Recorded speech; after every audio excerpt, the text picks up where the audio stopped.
purchase order document. What I'm going to do now is jump into the actual receipting process. And the purchase order receipting process, this is where your three-way document matching basically goes, because we've raised the requisition for our coffee beans and grinders. We're now going to receipt the goods and then finally invoice the goods. And the invoice relates to an actual PO receipt.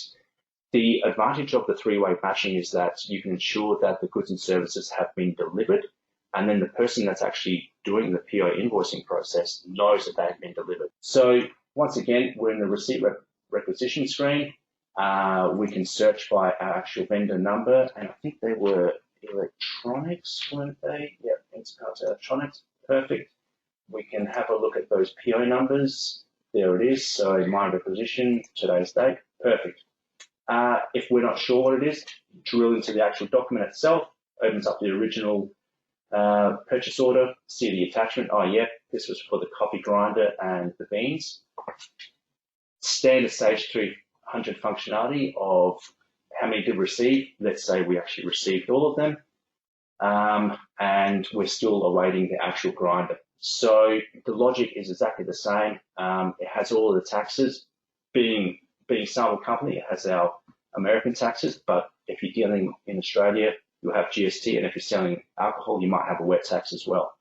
You can view any sort of comments attaching to this. You can add any further comments you want to this line detail.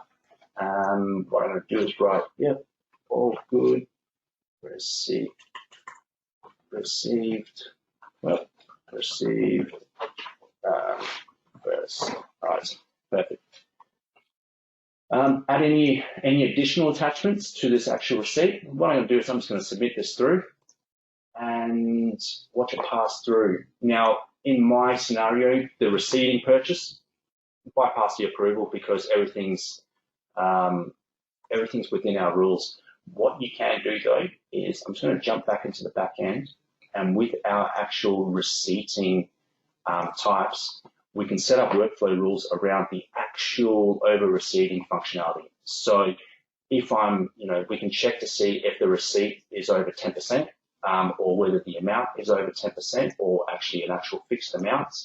If we're receiving goods for the amount that's maybe over 10%, what do we do? Do we do a warning? Do we do an error? Do we issue any sort of checks or any sort of workflow rules? So at the receipt purchase, you can implement your workflow rules depending on, like out of the box here, we can do our over receipting check.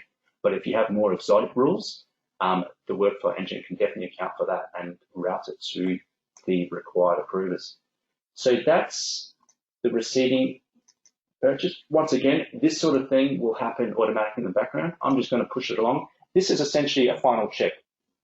You can have your finance team sitting here in the background, and at the end of the day, they have the final say of whether or not all those approved purchases from the portal will actually go inside of Stage 300's purchase order module. So I'm going to say yes, post our receipt. That's going to go in. That's now receipt 004. That is in our purchase order system. And we can see right here the receipt entry. It's in there.